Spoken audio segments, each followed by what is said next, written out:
Robinhood Radio presents award-winning author John Neufeld with Side Effects. After last week's podcast, our director, cameraman, advisor, and more Republican than we are friend said to us, "You know, you're getting boring. It's too much week after week hearing you go at Trump, his crew, his ideas.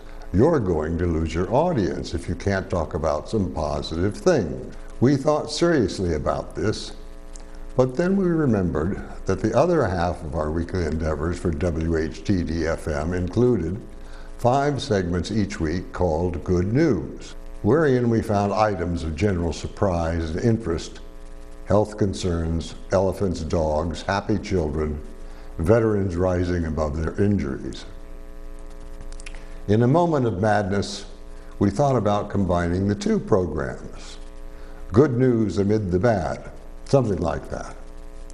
And instantly we knew that the good news would overwhelm the bad, because people really don't like hearing bad news all the time.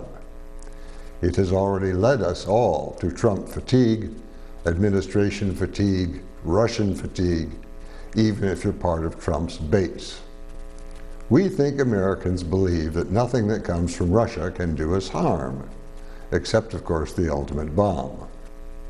Which is why Mr. Trump's followers have, nearly to a man or woman, decided to can the Russian talk and to worry about that later.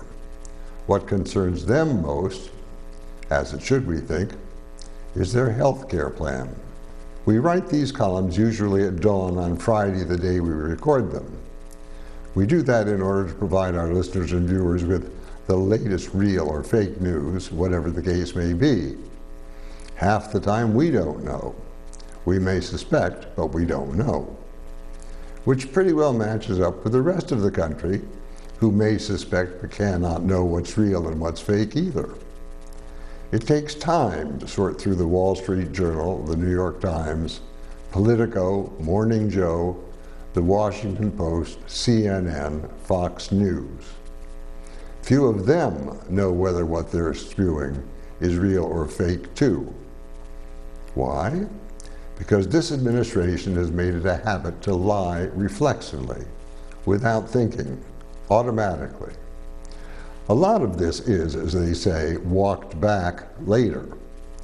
But in the meantime, it consumes cable news and commentators throughout the country. The most recent example of this, in July of 2017, was this morning's breaking news about a 6th person in the New York interview between Trump Jr., Manafort, Kushner, the Russian lawyer, a friend of hers, and the 6th person. NBC says it has the name of a man who holds dual citizenship, ours in Russia, and that he may have been a KGB operative and double agent for years. But who knows? We seem to have reached the bottom of a great hole. One side looks down into it and sees standing water. The other side looks down and sees its glorious reflection, which is to say, reality appears no longer to exist. Facts no longer are agreed upon. Standards have gone by the board. This makes life difficult, not only for the press, but for the administration players themselves. Who are they to believe? Can they recall what each said the day before? How many and who are rescued and from what? Who's in charge of the defenestration of America's democracy? Steve Bannon? While we'd like very much to talk about people in the administration we admire, we have to lift blankets to find them. We had at one time nothing but reverence for the nimble Kellyanne Conway, but she's now an apparatchik. The kids started well before climbing down to their father's level. Cabinet members we thought might actually know something turn out to know nothing but destruction of water, air, consumer affairs, education, the economy, taxes, and international money laundering. The military, as far as we can tell, stands alone, and thank heavens for that.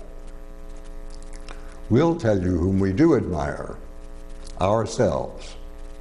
Not us personally, but all of America who's putting up with this crap day by day, minute by minute, and not taking its eye off the ball. Whether Trumpies or Democrats, millions have been alerted and been energized by not simply the worst kind of politics, but the best kind of public concerns. West Virginia focuses on Medicaid and their families, New England on Medicaid and Planned Parenthood, California on Medicaid and energy, Alabama on Medicaid and voting rights, Appalachia on Medicaid and the teeth and general health of their citizens and their elderly who need to eat. Furthermore, to the surprise of nearly everyone, On Tyranny, a 120-page little book by Timothy Snyder, has not only become a bestseller, but seems to have replaced It Can't Happen Here as mandatory reading about a dyspeptic and dystopian future. Forewarned may indeed be forearmed. So, as we watch in dismay as the rudiments of American democracy are watered down daily, it's tough to find optimism in the air. What we're left with, as one concerned citizen among millions of others, are memories. How we all got here, what we did when we arrived, how we built a colossus, and along the way saved the backsides of other colossi.